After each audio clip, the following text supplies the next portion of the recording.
The COP is a conference of the parties, a global political policy-making forum. What sort of resources are required to achieve the targets? We need between 1.5 to 2 trillion per annum, especially for the developing countries like Pakistan, and the number were again, going to the trillions as well. The commitments are made for 300 billion, which of course is falling extremely short of what is required. This is not something that has been set aside or earmarked for the disbursement. It's not even pledges. It's a commitment. Work on at the policy level that is being done where private organizations, if their businesses are more aligned with sustainability, do they get any relaxation in terms of regulations? Right now, no. I think there's a new electric vehicle policy which is coming out that should actually made quite a significant difference, especially in Pakistan for two-wheelers and three-wheelers. And similar kind of incentives need to be created in other areas as well.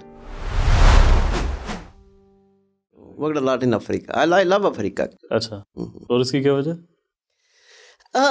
There is so much variation there, and people are extremely nice.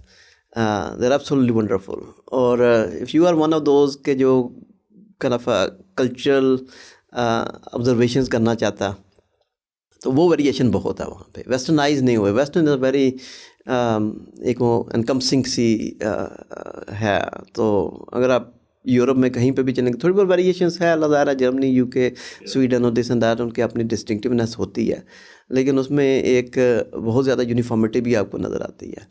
लेकिन Africa में there is so much diversity, so much languages, so people so each of the country they have their own set of challenges and their own culture and everything. They have they have their own kind of histories as well, and they still are very much shrouded in their historical past as well. Sometimes it's good, sometimes it's not good. तो ख़ास तौर पे कुछ ऐसी चीज़ें हैं जिसको हम इंटर कल्चर रिलेटिविज्म में लेते हैं कि उनको नहीं अडॉप्ट करना चाहिए, और civilisation societies should move onwards. तो कुछ नेगेटिविटीज़ आ जाती हैं, लेकिन otherwise and then purely for a person who want to work on a climate change and development sector, तो वो पोटेंशियल बहुत है, और ये पाकिस्तान में भी बहुत है. One of the reason actually ये साउथ एशिया में इन जनरल, लेकिन पाकिस्तान में भी ये पोटेंशियल बहुत है काम का. इन टर्म्स ऑफ जो पैरेलल्स हैं अफ्रीका में, जो चैलेंजेस हैं लाइक पाकिस्तान में स्पेशली, डू यू सी कि देयर आर सिमिलैरिटीज? बिकॉज जो थर्ड वर्ल्ड कंट्रीज की जो इश्यूज हैं there like similar, right? There are huge similarities. There are, and there are very similar kind of challenges. जो development का एक status है, एक स्टेज है, उसमें भी काफ़ी similarities हैं. Remote areas are still lagging behind quite tremendously. Discrepancies जो हैं वो बड़ी स्वेली नज़र आती हैं. पाकिस्तान में बड़ी नज़र आती हैं. आप इस्लामाबाद से आप बलूचिस्तान में चले जाएं, सडनली यू फील लाइक कि आप एक बहुत ही पुरानी इंग्लिश हॉलीवुड की मूवी देख रहे हैं. वो टाइम मूवी जो कि आज से 100 साल पहले के टाइम पीरियड को शो कर रही है. This is the kind of impression I get when I go to Balochistan. Yeah. And this is the kind of impression you get when you go to some remote area in Tanzania or in Kenya or other places as well. तो there are similarities. इस तरह से institutional जो issues हैं, institutional strengthening, institutional development, वो भी बड़े similar हैं. Stability नहीं है अभी उस तरह से, जो जैसे कहा जाता है यूनिफॉर्मिटी नहीं आई, और प्रेडिक्टेबिलिटी सिस्टम्स में नहीं आई, जो कि हमारे भी वही चैलेंजेस हैं. पॉलिटिकल अनरेस्ट भी है, पॉलिटिकल अनरेस्ट भी, corruption and everything. So you started your career with the UNFCCC and you spent like 10 years there, then you went to the other countries, and like from the starting of your career आप climate change के ऊपर ही काम कर रहे थे. Yes, I started off my career from climate change, and then you worked in Africa, in America, in UK, Europe. So what brought you to Pakistan? That's a tough question actually. it was about 23-24 years working abroad, and so somehow एक feeling थी कि I want to go back and I want to do something in Pakistan, or so I was seeking an opportunity actively कि वापस जाना चाहिए और देखना चाहिए वहाँ पे क्या स्कोप है और वहाँ पे कैसे काम हो रहा है.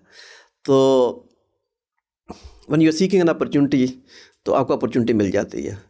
So that's what exactly happened to me. So after about 20 odd years, तो मैं एक अपॉर्चुनिटी सीख ज़रूर कर रहा था और एक्टिवली देख रहा था कि क्या हो सकता है. और I was not willing to go to Europe and or to USA, and I was quite happy actually in Mauritius. तो द ओनली अगर कुछ मूवमेंट अगर मुझे करनी थी तो वो मुझे पाकिस्तान में करनी थी. And for that purpose, actually, this was a wonderful opportunity. This has been an extremely rewarding work experience. Despite all the challenges, जो जहाँ पे हैं बड़े यूनिक चैलेंजेस हैं पाकिस्तान में काम करने के और यहाँ पे सर्व करने के. But I must say that कि it's quite rewarding, it's quite enriching as well. तो शॉर्ट टर्म में वक्ती तौर पे फ्रस्ट्रेशंस आ जाती हैं, चैलेंजेस आ जाते हैं, लेकिन वो हर जगह पे आते हैं. And when you started your career, तो उस वक्त like we're talking about like 90s, mid 90s? 99 में I started. Like you started 99. तो 99 में जो climate change से related कितनी awareness थी, and आपका जो journey रहा है like over the years now, what exactly do you have seen कि how serious we have become about this issue now? So very little awareness, and लोगों को बिल्कुल ही नहीं पता था. And whenever we wanted to actually explain, we actually have to take the refuge or the support of the environmental challenges and how those environmental challenges are actually different from the climate change issue by itself. Or awareness was very little. We actually faced quite a tremendous amount of difficulties to explain to our friends, university friends, what I'm doing actually. And no one actually trusted that this is a real job. And तो सबका ख्याल सिर्फ यही था कि you're doing something, some fashionable issue somewhere which has nothing to do with the real challenges of the world, for example poverty or human rights or environmental issues or these kind of or global peace and international security or these kind of issues or health or education. So I think that was a real challenge. And the very first challenge actually came was when I was actually trying to explain this to my friends, my university friends. And we all actually dispersed into different directions. We all coming from economics background, and some actually went into pure poverty kind of areas or education or health or those areas, which are kind of more conventional. So the very first challenge was to explain to them. And the second challenge was kind of explaining to ourselves whether this is something in which you want to invest your own career as well. And whether there is any kind of a future for this, and this is a real challenge, and this is a real issue which is going to be defining my future and then the future of the world or not. The one thing was clear. I wanted to work on something which is global in nature, and at that time I did not have that kind of a faith and the belief that this issue is actually global in nature. And but with the time, we've seen that how it has actually evolved. And how it started to define the other issues, the other challenges around the world as well. But the work was very much exciting from the very beginning. So our work was to set up a global emission trading system, and which basically based on a very simple principle of economics that there are externalities, and those externalities need to be priced, and the carbon is one of those. And then we set up a system where there is a system for offsetting, and there are buyers and there are sellers in the market, and there's a demand and there's a supply. How does this going to work? So you have to make it work. So it was very intriguing. It was very exciting for us to actually apply these principles of economics into something which is so exciting, which is so evolving, which is so engaging. And we did not know at that time whether it's going to work or not, but we could see that it has a potential, and we're going to actually come out, and we're going to be learning quite a huge amount of new aspects and new dimensions out of it. So this was the belief which actually carried us forward. And so in terms of more awareness about climate change now, where exactly do we stand? Like as a lay person, of course, like we get to hear about climate change, how rising sea levels and rising temperatures are going to affect our lives. लेकिन एक in terms of, when you started working to the point now where you're leading this organization as well, किस किस्म के challenges do you think we have already witnessed, and where do we stand when it comes to addressing climate change? Yeah, I think there are so many dimensions to look at the climate change, understand the climate change issue. The one fundamental challenge which I always had from a very beginning, it has been communicated in not such a powerful manner. The whole issue has not been communicated. It has been communicated in such a negative manner. Right. And whereas it has some positive connotations, very tightly knitted into it, which so far, actually, even today, it has not been explored from that angle. But that's a communication issue. I think in terms of the issue have certainly evolved. It is one of the most top agenda item at the international political forums, whether it's a G8 or G20 or European Union conventions or COP, which we just recently concluded.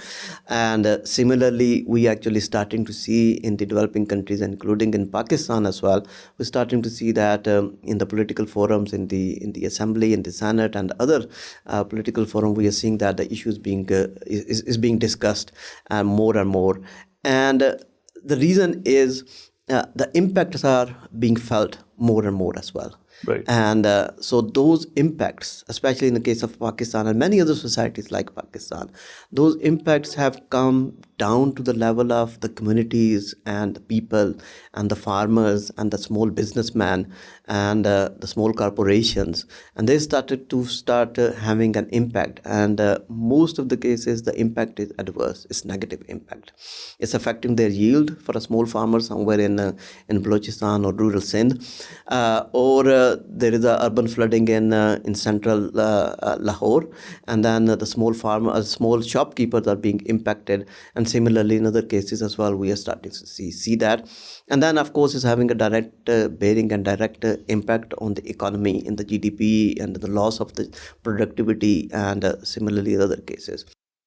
So those losses, those adverse impacts have actually raised the understanding and as well as the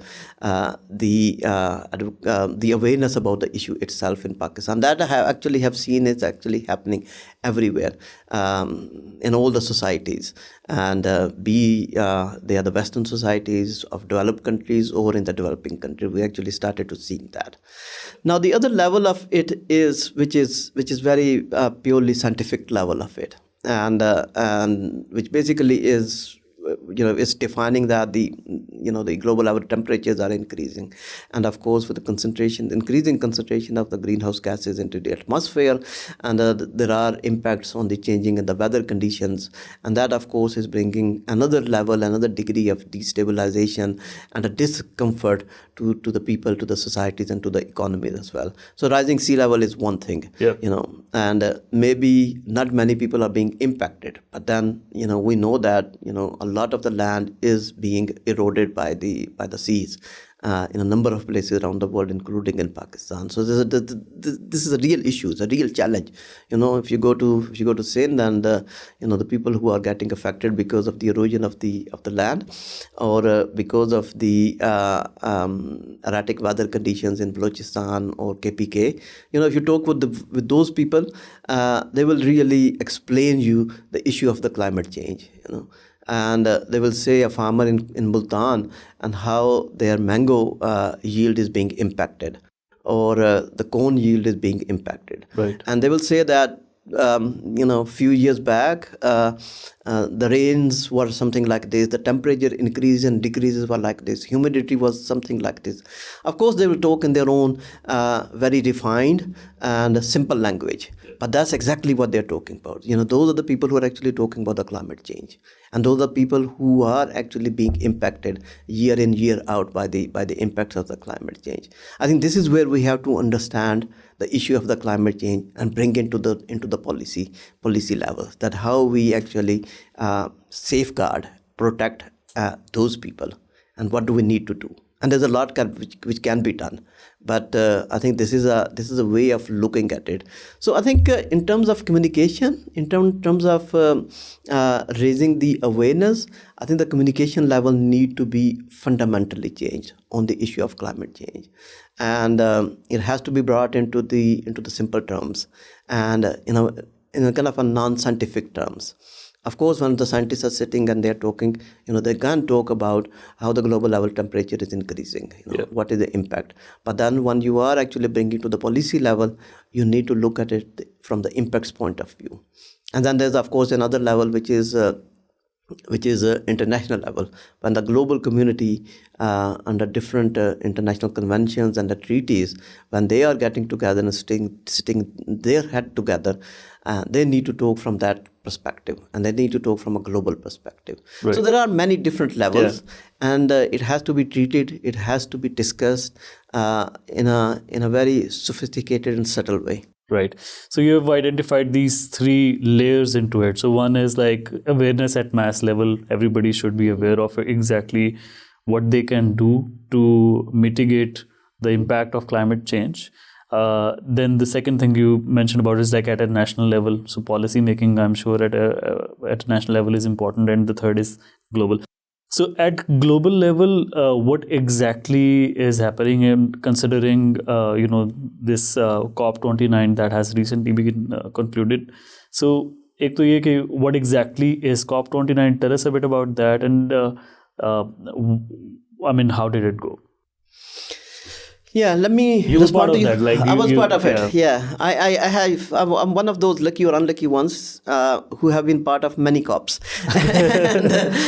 Depends how you look at it. Yeah. So the COP is a Conference of the Parties, a global political policy making forum, and which happens every year. And the United Nations Framework Convention on Climate Change, which is the international treaty on climate change, and the custodian or the body which is actually governing that or implementing that program, the UN Climate Change Program, is based in Bonn in Germany. Right. And that body is actually is bringing the international community, international policymakers together every year. And they actually sit down, they look at the different options, they explore the different policy actions, and they review the progress from the previous years, and they try to refine the international policy in an extremely globalized manner. Right. So this is a multilateral process. Mm-hmm. And because this is a global issue, so it has been actually thought, and very, very, very justifiably, very rightly, it has been thought that because it's a global issue and it can only be addressed globally and through the multilateral process. This multilateral process where 200 countries come together on an annual basis, and at the end of those 2 weeks period of the COPs, they actually put together a compendium of decisions, and there are quite a huge amount of decisions which are made. Right. So this is a COP process, so international policy making process. The COP29 was the 29th session of it. So that means. So it's been going on for 29 years now. It's been going on for 20 years, almost non-stop. Right. I'm not sure whether there was any break. And was this like after the Paris Agreement, or like when did exactly Paris Agreement happen? So the Paris Agreement happened in 2015. So that's pretty recent actually. Yeah. Right. So the Paris Agreement took place it was agreed in Paris in 2015. And now all the policy making is towards the implementation of the Paris Agreement. Right. And so this COP was it was labeled as the finance COP. So who decides the agenda of this 2 weeks long event? Is this like UNFCCC who decides what exactly will be talked about in this? And do they consult the stakeholders involved before deciding the agenda for this conference? So it's an intergovernmental process, right? And there are mechanisms. So UNFCCC is the body, is the secretariat, right, which basically provides the technical analysis and the secretarial services for the coordination of the COPs and number of other meetings which happens between the COPs. And then there are the representatives. There are many bodies, within the UNFCCC. There's a COP Bureau, there's a SUBSTA, there's a SBI, and a number of other. And there are country representatives on these bodies, and they're the one who actually jointly and coordinatedly they come up with the agenda for the COPs and other intersessional bodies, intersessional kind of meetings which do take place before the COP. Right. UNFCCC is the body. Okay, and who gets to attend these events? Like, you've been part of many COPs. So who decides who gets to attend this event, and is this like nominated? Because I'm sure like not everyone can attend this event, right? No, there is a need for accreditation. So the national governments basically provides their nominations to the UNFCCC through a process, a mechanism, and that basically make them eligible to attend the COP. Right. But then there is quite a room for the representation from the non-governmental organizations or non-governmental or non-state state stakeholders as well, and quite a huge number of non-governmental organizations and representatives from international business and corporations and NGOs and research bodies, universities, a number of other institutions. They do actually participate, and they do get their accreditation to participate in those COPs as well. And so all of these things that are decided in the COP, they're not binding on anybody, right? So this is one of the big challenge of international multilateral system, and because international law, there are very few international laws which are actually legally binding in the nature. They are based on a system of trust, and on a system of a kind of a credibility that the countries, if they are signing to one of the or any of the international commitments, and then there is their responsibility to comply with those. So it's not binding per se, but there are compliance requirements, and for those compliance requirements, the international the same UNFCCC basically they do actually require the countries to comply and submit their reports and everything else. But then there's not kind of a system that if there is an element of a non-compliance, and then some of the punishment or any kind of an action which is actually taken.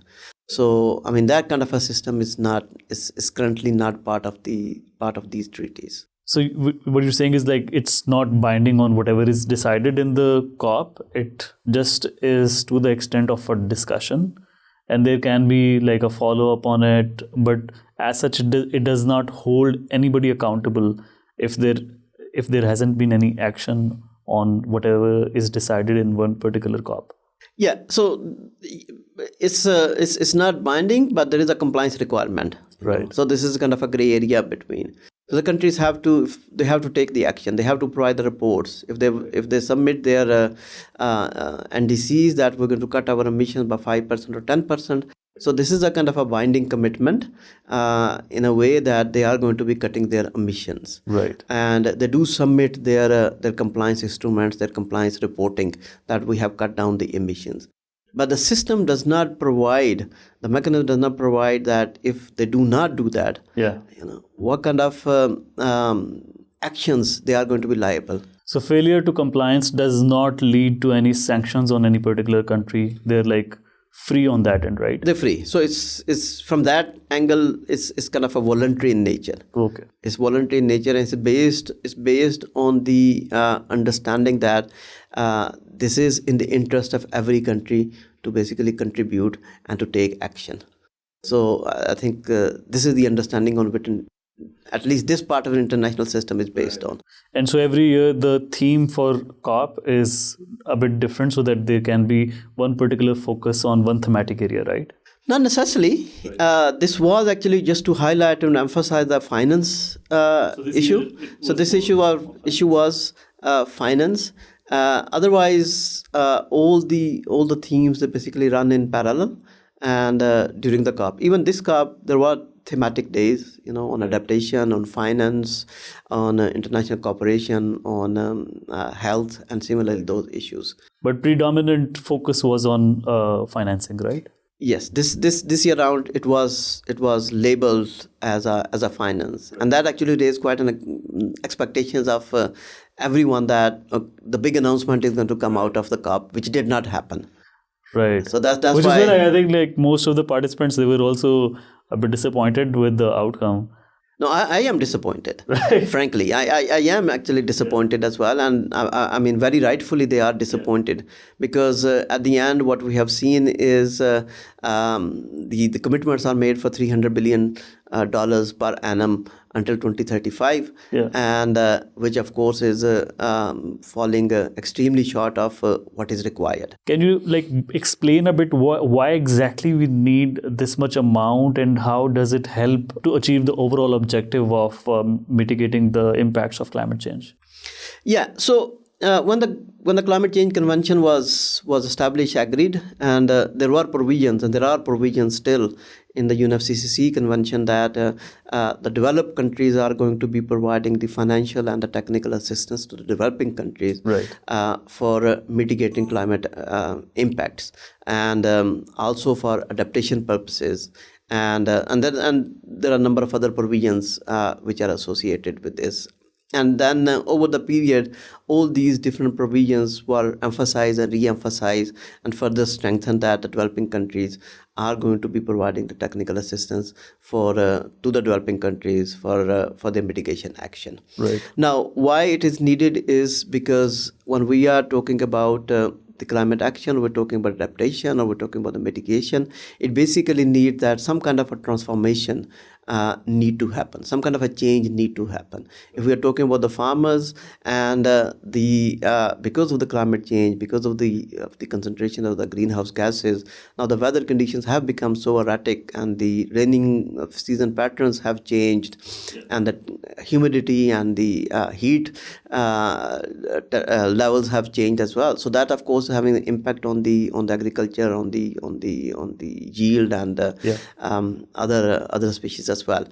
In order to shield against, to protect against, quite a huge amount of research needed to be done as well, to come up with the new varieties of the seeds, come up with the new agriculture practices, and similarly number of other measures as well. Similarly, the impacts are already visible. We are already seeing in the face of heat waves, and then floods, and similarly number of sea level rise, and number of other impacts as well.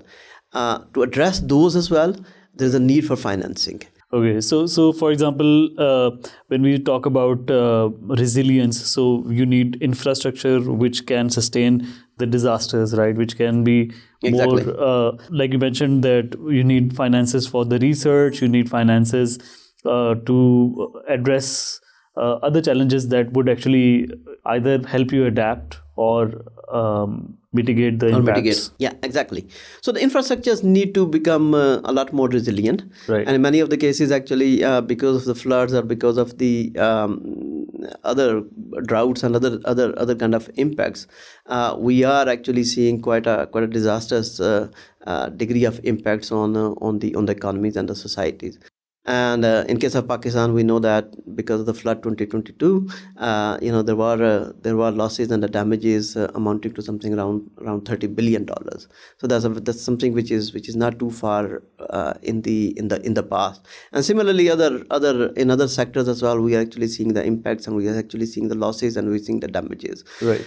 In order to protect against them, in order to come up with the new practices, in order to come up with a new infrastructure or R&D, or to mitigate, for example, to the renewable energy systems, and similarly the health systems and other systems, there's a need for financing. Right. And the developing countries do not have that kind of a fiscal space, or do not have the financing which are readily available to them. And this was the commitment which was made in the International Convention on Climate Change, that the developed countries are going to be providing that kind of assistance, financial assistance. So that's why the expectation is there. From a historical point of view, the argument actually goes back, because this all actually started from the Industrial Revolution, and the economies and the societies who greatly benefited from Industrial Revolution, they were the Western economies. And that's when the coal and the fossil fuels and other kind of sources of energy started emitting the emissions, and that actually resulted into the climate impacts of the climate change which we're facing right now. So it's a moral obligation, it's a moral responsibility of these countries to provide those financing. So this is where the whole argument actually rests. So what sort of like resources are required to achieve the targets that has been set? So we're talking about, let's contextualize it in the COP29. Yeah. So we went to COP29 with the studies, global studies, which basically says, and the numbers are quite huge, and they vary quite a large as well. So, but many of the studies were actually saying that we need between 1.5 to 2 trillion per annum from now until 2030. Globally. Right. And similarly, and this was for kind of a global figure, and then there are a number of other figures, especially for the developing countries like Pakistan, for adaptation as well, and the numbers were again, going to the trillions as well. Right. So actually, we went into the COP that there is a need for trillions. It's easy to say trillions, but it's quite a huge amount of money. And if we are, just look from a Pakistan perspective. If one flood basically resulted into 30 billion losses and damages, and we are only talking about a small portion of Pakistan and Balochistan and Sindh, and we are actually not looking into the wider perspective in terms of the indirect losses, for example, for the productivity losses or industrial losses or yield losses, and that's not been accounted for. That's a direct damages, that direct losses. That's the 30 billions. But then when we spread it out to other countries, the number doesn't look, the trillions of the figure doesn't really look much bigger. Right. And that's when the global community, the developing countries actually went that this is something which we need from the developed countries. But we also know that from the global macroeconomic conditions that this magnitude of the money is just not readily available. Right. So there was quite a became a contentious issue in Baku, and there was quite a fight actually. What could be the dollar figure which the final decision should be actually incorporating. And the first versions of the text which we've seen, actually there was no figure. And then the developing countries were, as a matter of compromise, they were actually saying that we need at least, around $900 billion on an annual basis. And that number might be a little bit sufficient for us. But then what we've seen is the final figure which we have seen is a commitment for $300 billion, which is of course not sufficient. Right. And then the decision also does not really provide where the money is going to come from. The commitments are not there yet, and that yet need to be seen. So and that's why there's quite a large and huge criticism which we're seeing from COP29, that it has not been as successful as it was targeted or expected to be. Right. And so this figure of $300 billion, these are the pledges, right? This is not something that has been set aside or earmarked for the disbursement. It's not even pledges. It's a commitment. It's a commitment. So when we say it's a commitment, and there are actually two questions. One is that who is going to pool how much money? And two, if they fail to do so, then what's next? So commitment means that the group of the countries, they made a commitment, Western countries or developed countries, they made a commitment that, okay, we are going to be providing 300 billions per annum from now on, or 2025 onwards. Yeah. And it's not really clear who's going to be providing what. I think these are the fine details which are yet to be configured and yet to be decided. So we are going to be seeing some more details maybe at COP30 next year. And then again, it's not really a very coordinated, that the group of the countries basically sit together and they said, okay, it's a 300 billion, we made a commitment, and so this is kind of a fair share, and we do come up with these numbers and we deposit this to some international institutions. So it just doesn't work like that. It works in a slightly kind of uncoordinated manner, and we started to see commitments and make countries actually making the pledges to different international climate financial funds and institutions. So we see funding coming to GCF, Green Climate Fund, or Adaptation Fund, Climate Investment Funds, and some goes to the World Bank and Asian Development Bank and other places as well. So this is how it actually works. Now, the international system actually does not provide, again, any kind of guarantees that the 300 billion mark is going to be hit at this point in time. So it's just completely quiet about it, and there is no mechanism for follow up or kind of compelling these countries to live up to their commitments. So it's just not there. And we have seen that the $100 billion commitment was not honored as well. It materialized at a much later stage. So yeah, I mean, these are the flaws and these are the deficiencies of the international system. So this figure of $100 billion, was that like last year's figure that was pledged? No, it was pledged in the famous COP in Copenhagen, right. And it was committed, but then it was not materialized again, and that's one of the kind of very genuine and fundamental kind of suspicion and fear by the developing countries that the $300 billion figure is not going to be materialized either. Right. And so your organization also looks after the finances when it comes to climate change at the national level. Tell us a bit about that. So NDRMF is our mandate is resilient Pakistan, or resilience building Pakistan, and our mandate is focused on disaster risk reduction and climate adaptation. In that kind of a broader mandate and context, so we have a quite a prominent role to play for mobilizing the financing from different sources, both internationally, nationally, and from multilateral development banks and the different international climate investment funds and the GCF. So we actually have a very strong case and a very strong stake in the discussions which are happening at the international level, because some of the work which we have been doing historically in the last 5-6 years of operational history of NDRMF, and that work is very much related to disaster risk reduction, climate adaptation, and some little bit work on the mitigation side as well.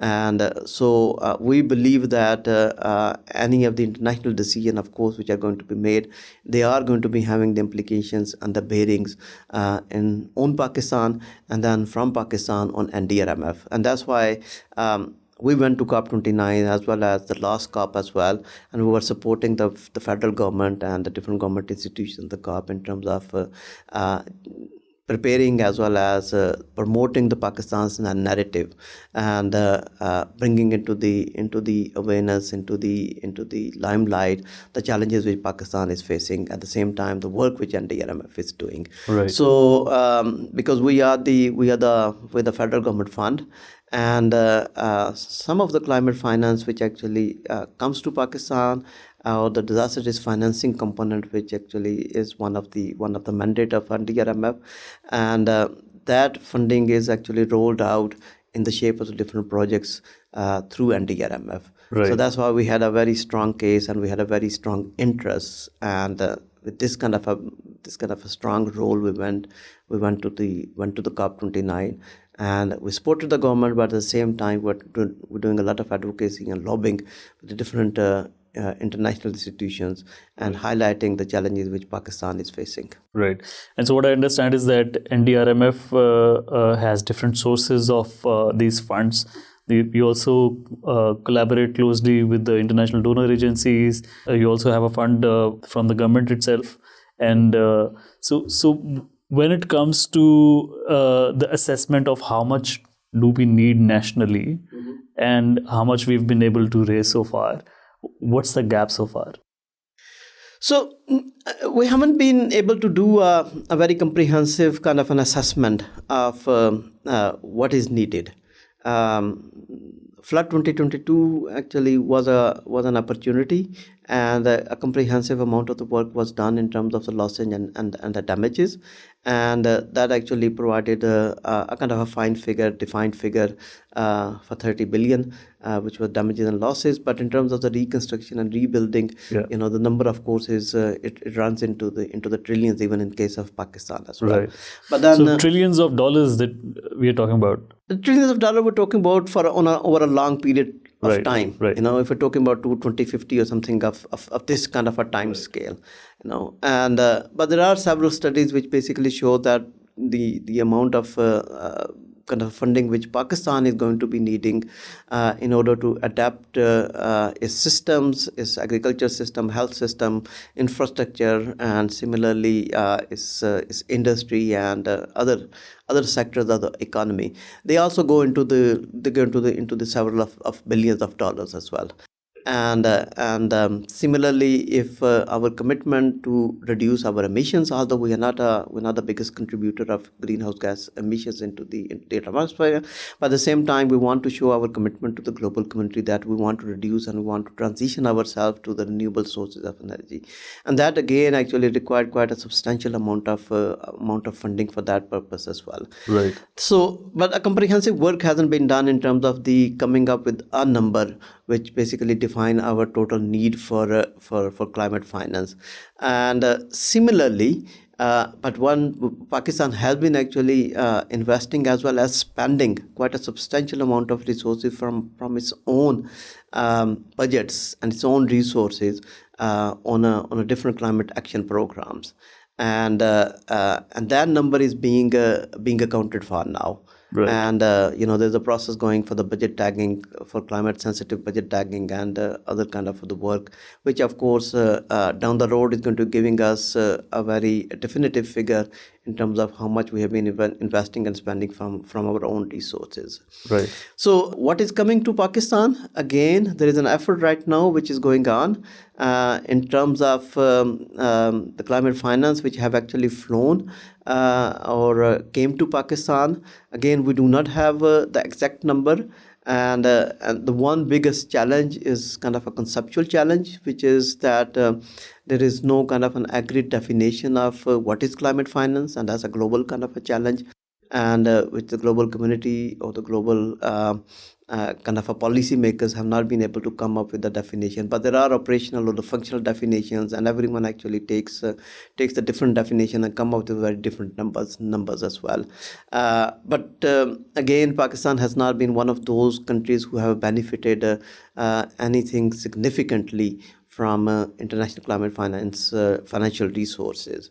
So recently there are a couple of projects, 2 or 3 projects which have been approved by Green Climate Fund and a couple of other funds which have actually improved the figures a little bit, but then the gap remains quite wide. And so this fund that you have, how do you utilize that, and how do you identify the priority areas? So our fund is so this is the fund which basically the resources, the financial resources came from the government of Pakistan, and then our 2 biggest donors have been the World Bank and the Asian Development Bank, and then we benefited from some bilateral resources as well from Norwegians and Canadian and others as well. So our focus has been largely on the most challenging areas and the most challenging issues. So flood, of course, we know that in Pakistan is one of the most challenging and the critical disaster area, and we know from the studies that from 1990 to up to now, 86% of all disaster losses have been flood related in Pakistan. So that's how critical it is. And so our work has been largely focused on flood protection measures as well. And we have invested substantially in flood protection measures in Balochistan, Sindh, Punjab, Gilgit-Baltistan, and Kashmir as well. Similarly, we have been working and establishing a early warning system, strengthening the rescue 1122 services in Gilgit-Baltistan and KPK. We have invested quite significantly in strengthening of the basic health services in remote and vulnerable regions of Pakistan. and watershed management in a number of other areas. We have one or two forestry interventions in Sindh and KPK, and similarly in agriculture practices as well, and agriculture sector as well. Right. So quite a wide range and array of the areas which we have covered. So coming back to COP29, and of course this has been happening every year. One of the things that came to my mind is that last year it was held in Dubai, this year again Azerbaijan, and these are also one of the exporters of fossil fuel as well. So when we have such events that are held at in countries where they have a conflict of interest as well, could that also be a platform for them to lobby to get their agenda through? Yeah, so this is one of the biggest kind of criticism which is coming through in the last couple of years, especially when the COP was held in Dubai and now in Baku, and the both are fossil fuel exporter countries. And so these are very genuine concerns, because when we're talking and we are holding the international negotiations and policy making on climate change, and those are being held and supported by the countries who are known for their contributions and their role in the fossil fuels. So the concerns are very genuine, and although I think we need to take a step back and then look at it from on a larger perspective. The climate change negotiations have been going around since 1992, and it was only in Dubai when the very first time a decision came out on the transitioning or phasing out of the fossil fuels. Right. So I think we need to appreciate that. We need to take this into the consideration. Now, while we were extremely happy that it did happen, and it was considered as one of the landmark achievements, but then we've seen the downfall of it in Baku. And when it was expected that the Baku COP29 is going to be building on the decision and the commitment which was made in Dubai, but it was completely dropped out. And we have actually, if I'm not mistaken, I think the word fossil fuel did not even appear in any of the decisions of COP29. Right. So from that angle, yes, it's quite a significant failure. Now, what does it mean in practical terms? It's not only that having a word of phasing out or transitioning of the fossil fuel.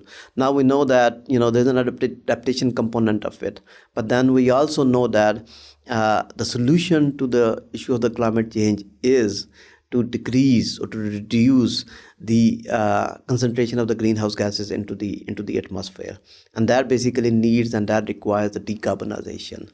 Shifting away from oil and diesel and gas and coal and other sources of energy like this.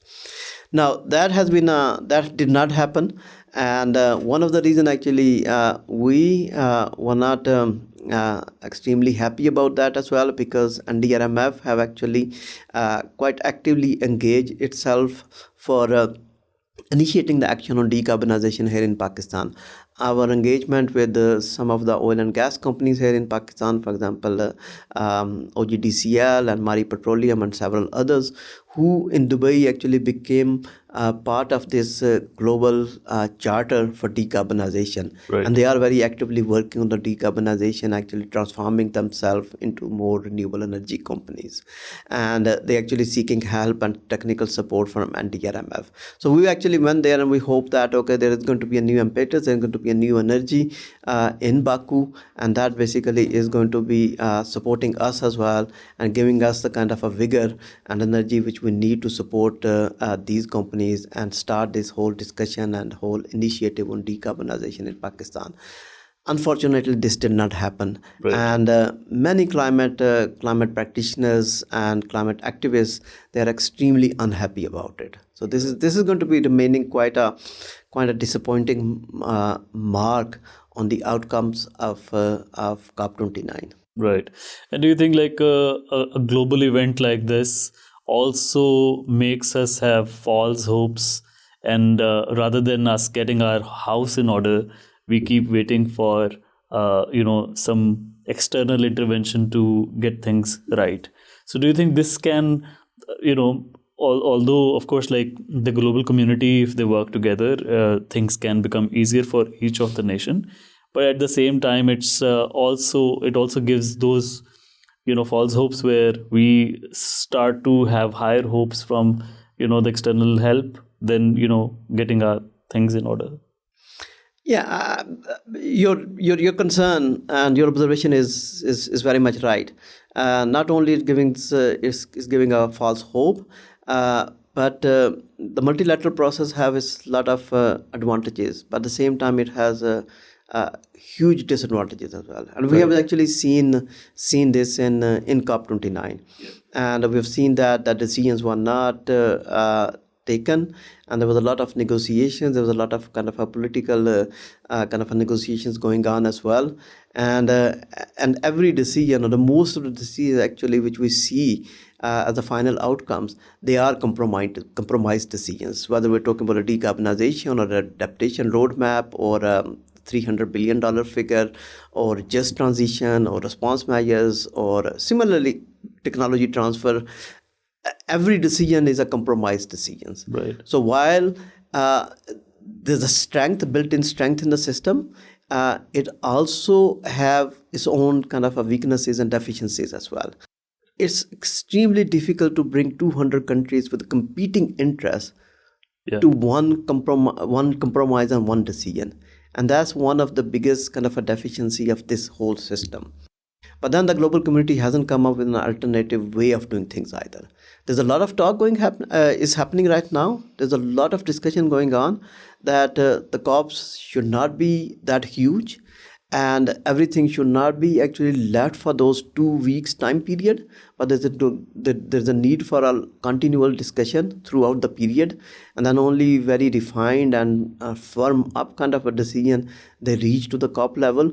This might work, but some experimentation is definitely needed, and some reform is definitely needed at this stage. And so, since you are at the forefront of leading this organization and this effort in Pakistan, and now that you're also disappointed by the outcomes of COP29, so what lies ahead for you and your organization in terms of putting efforts in Pakistan and trying to control the situation?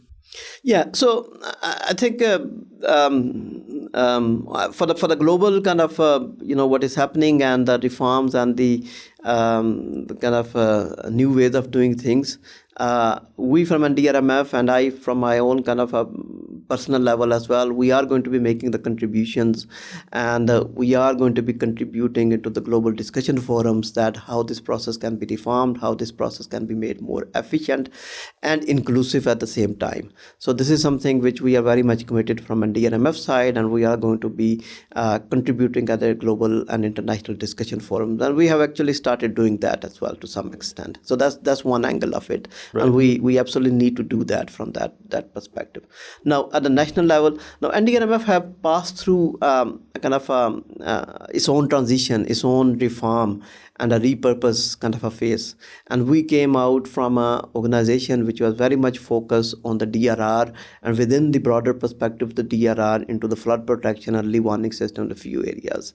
And the last 1.5 years, in defining our business strategy and repurposing ourselves, we have come up with a much broader kind of a scope for our own self as well, where we seeing ourselves kind of playing a much more pivotal and instrumental role in climate finance, in preparedness for disaster financing, and similarly kind of exploring the options for the different sources of financing, as well as the different ways of implementing the different interventions and the projects as well. And we came up with a new 10-year business strategy, which we believe it has been developed through a very extremely consultative process, and we believe that the implementation of this business strategy is going to be a kind of a framework for a resilience building agenda in Pakistan, and that basically compels us, and it forces us to come up with the different sets of the partnerships partnerships with a number of different institutions, both nationally, regionally, as well as internationally. So nationally, we are now actually working on implementation. And similarly, one kind of an area where we realized that there's kind of a capacity constraints and gaps in the country, and that was related to the disaster and climate risk modeling. Right. And a number of interventions and investments in the country were happening without any disaster risk reduction, risk modeling and risk assessments, and those kind of a very scientific basis. So we have established this natural catastrophic model, which is a data system, and that model basically have allowed us and empowered us to undertake the risk modeling against different disasters and different perils.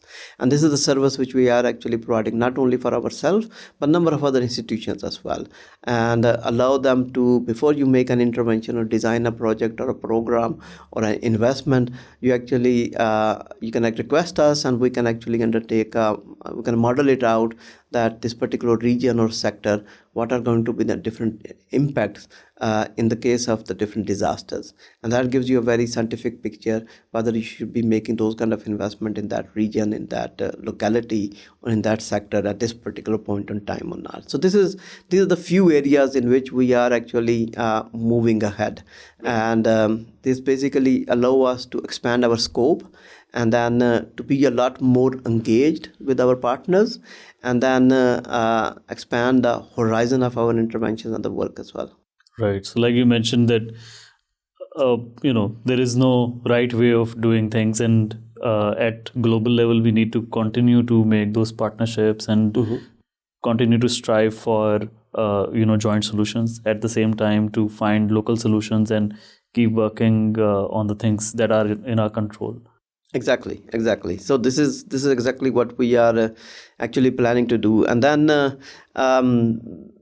we are actually empowering our partners and the partners who are actually implementing our intervention and our projects.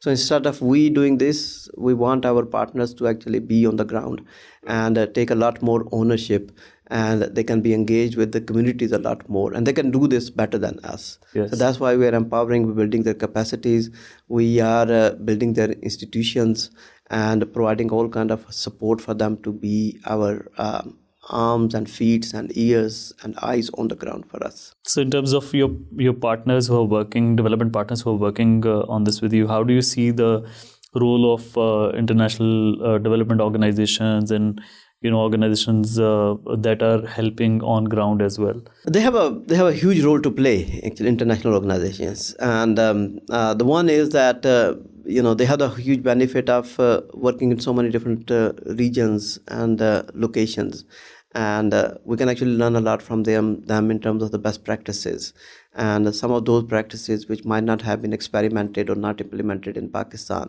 So this is kind of a huge learning from them, and they can provide this. This has been kind of a little bit missing, this kind of a south-south learning potential, and one of the reasons actually we've been more actively engaging with international organization is to promote this south-south learning. And while we learn from them from other regions, we actually want to share our stories and our experiences and our practices with them as well. Just to give you one example, so we have this huge mandate of disaster risk financing, and under that we have the first ever Pakistan disaster risk financing strategy developed and have it approved by the government, and now we are developing the two instruments, the financial instruments under the implementation of the DRF strategy, which are both basically insurance related products and disaster risk insurance. Right. So one is the crop insurance, and the other one is the public infrastructure asset insurance, and we're starting off with the public school buildings insurance products. Right. So this is something very new for Pakistan. But if we look into the countries in the region, for example, Bangladesh or Indonesia or Philippines or a number of other countries, they are far ahead than us, and they have been actually successfully implementing these. So number of international organizations who are active in those regions, in those countries, they can actually provide, and they are providing us assistance and technical support, kind of the lessons from them, and how the products and the different program can be designed accordingly in Pakistan. So we are working with UNDP and European Union, and similarly Asian Development Bank and the World Bank, a number of others actually, who are very much engaged in this, particularly in this area, because this is highly specialized, and this has not been done in Pakistan previously. So in terms of raising finances and having enough support from all directions, how do you see the role of private sector in this picture? And the first thing we need to understand is the magnitude of the financing which we are talking about, which runs into the trillions of dollars on an annualized basis. The amount of money can never be generated out of the public finances. So the private sector, the corporate sector have to chip in, and they actually have to chip in a quite a significant way. And there are ways and there are opportunities for them to basically make business out of it.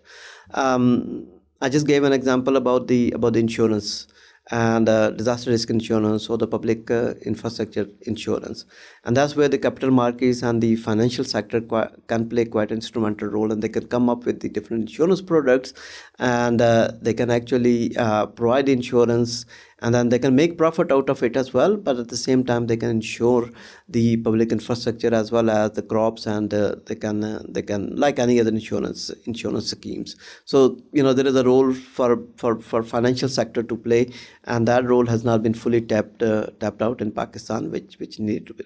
Now similarly, the technology, the climate tech solutions, they are playing a very, very big role. And for example, e-vehicles, or energy efficiency measures. We know this for air conditioning and fans and motorbikes and a number of other home appliances. So anything which is energy efficient, which conserves energy, which not only reduces the electricity bills, but it also reduces the emissions as well. Right. So they have a role to play as well, and that need to be facilitated and need to be incentivized and supported as well. That's another area.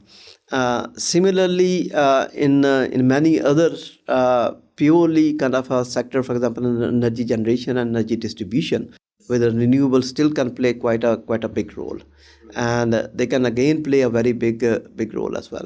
Now, when we come on the adaptation side, the things become a little bit trickier, because on the mitigation there is always a product or a service, and a price can be attached and a profit can be made. And so it's easy on the climate mitigation side. It's slightly difficult on adaptation side. But then there are ways to create incentives for the private sector or the corporate sector in the adaptation. For example, agriculture sector. We know that agri-tech is in Pakistan is playing quite a important role as well, and they're making profits out of it as well.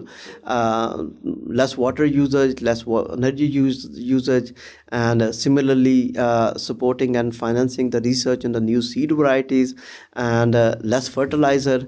And I mean, all these measures, these are adaptation measures, but at the same time there's a profit maximization, or there's a profit incentivization, which is very tightly built into these measures. So I mean, there are measures, and the private sector can actually play quite an instrumental role in it. So to encourage the private sector, and is there like when it comes to like ease of doing business, is there like any work at the policy level that is being done, where private organizations, if their businesses are more aligned with sustainability, do they get any relaxation in terms of regulations?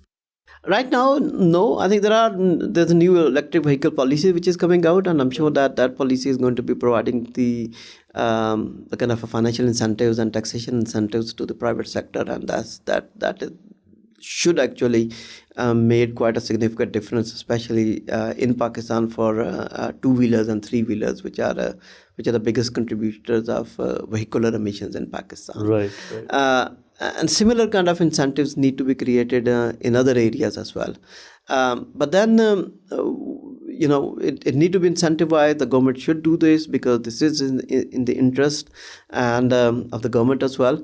But at the same time, any industrial processes and energy efficiency or the process efficiency is introduced, that itself actually bring the financial incentives to the industry and to the corporate sector. So it is in their business interest to do and to explore and to invest into these kind of measures, and which is not always understood. And but I think the kind of awareness is right now coming.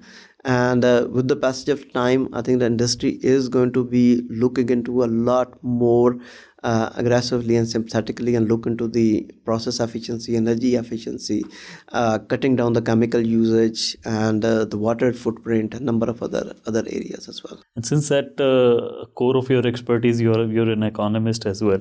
How do you see, like, in near future, are we going to see the electric vehicles dominating in Pakistani market? I don't think this is going to happen in the near future, unless there is going to be a massive support program and facilitation program from the government, because it's a slightly difficult sector, because you need an infrastructure for that. You need the charging stations, and you need a kind of a mind shift as well, and then the manufacturing of those kind of vehicles, or the import of those vehicles. So I think it's going to take a good number of years, but that is definitely going to happen.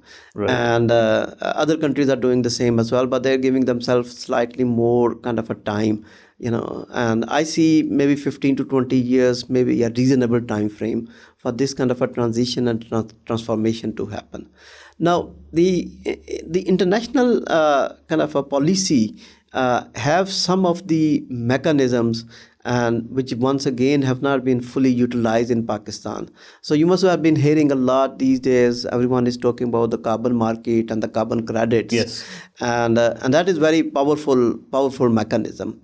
And a number of countries in the previous regime, before the Paris Agreement, there was Kyoto Protocol, and before in that regime, actually, a number of countries benefited quite significantly about that.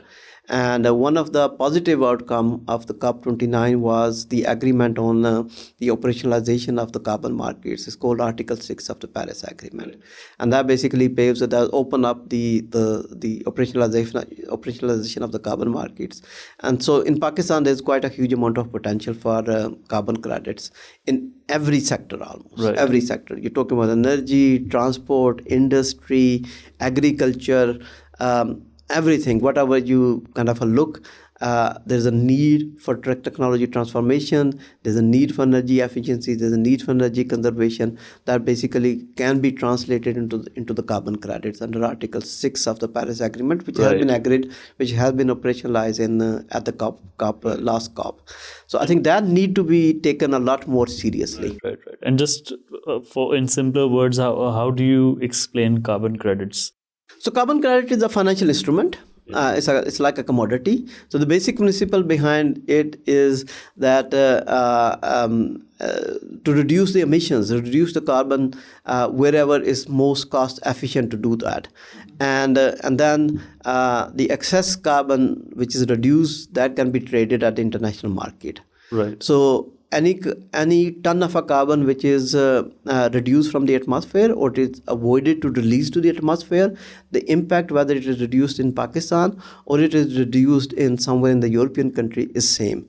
In simple language, we call it a ton is a ton, no matter where it is reduced. Yeah. So if it's cost efficient, it's cheaper to reduce in Pakistan, then it should be reduced, it must be reduced in Pakistan or any other country. And then any excess, what is not needed beyond the need of Pakistan, that can be traded at the international carbon market, and it has a value. Right. It has an actual value, and which basically in hard currency. So and who pays for it? So there are buyers, okay, and those buyers, they buy the carbon credit for their compliance purposes. For example, the European countries have set the limits. If you are an energy distribution company in UK or France or Germany somewhere, you have a limit how much you can emit into the atmosphere on an annual basis. Right. And if you emit more than that, either you reduce or you buy the carbon credit from the market and you use it for your offsetting purposes. So this is a basic principle behind it. And so what happens is Pakistan does not have any commitments to reduce the emissions. So any emissions which are reduced here by the industry or by agriculture or by transportation or anyone, they actually, if they reduce the emissions and they convert into the carbon credits, they can actually take those carbon credits, they can sell it in international markets. And there are buyers. There's a demand for that. Right. And there's quite a huge and I think I was like demand. Watching one documentary where I got to know that probably Bill Gates is also purchaser of carbon credits, perhaps. All big corporations. Right, yeah, so the Microsoft is one, Google is another one. Total is going to be another one, and similarly, all of them are the big corporations. Right. They actually they want to reduce their carbon footprints, and whatever they can do domestically or by their own means, they do it. And then if they cannot reduce beyond a certain limit, they actually buy from international market and they submit as one of their compliance instruments. And they say that, okay, this is called the offsetting mechanism. So this is the offset from the international market and they submit as one of the instruments. So there's quite a vibrant carbon trading market which is out there. So there's a buying and selling actually happening at any point in time. At an individual level, since you identified those three layers where we need to put efforts in at the global level, at the national level. So on individual level, what can we do to contribute towards the work that you're doing? Well, I mean, we need support. We need support from everyone and the different segment of the society. I think the one thing is you and me sitting here and trying to spread our voice to the different audience. I think this is one of the contributions which we are doing. And similarly, some of the work which we are doing, the impact we are trying to create and the contributions which we have done, I think those need to be brought out. Those need to be spread out and brought into the attention of the different people and different policy makers, as well as the different sets of the community members as well. So that's one way of doing it as well. I think being a member of the society and as an individual, we have of course our own responsibilities as well, and we need to see our own behaviors, our own life patterns, our own lifestyles, and see whatever small minor minuscule kind of a contributions which we can make in terms of reducing our energy consumption, our carbon footprints and our water footprints. And I think we need to do that as well. We need to save energy, we need to save water, we need the way we actually generate the waste and the way we dispose the waste. I think these are the all small measures which actually contribute, and they actually create a kind of a critical mass of the actions. So I think this is something which we need to do as the individual members of the society. But in terms of supporting organizations and institutions like us, I think come forward, support us, and see our work and give us your opinion, and see that how this of course is going to be allowing us to refine ourselves, improve ourselves, and also to spread our work to the right kind of a corner and right kind of institutions. I think this is what we are expecting from everyone. Bilal sir, thank you so much for your time. I really hope that you join us soon again to talk about some of the other initiatives that your organization is running, and I hope to see you soon again. Thank you very much. It was a pleasure being here.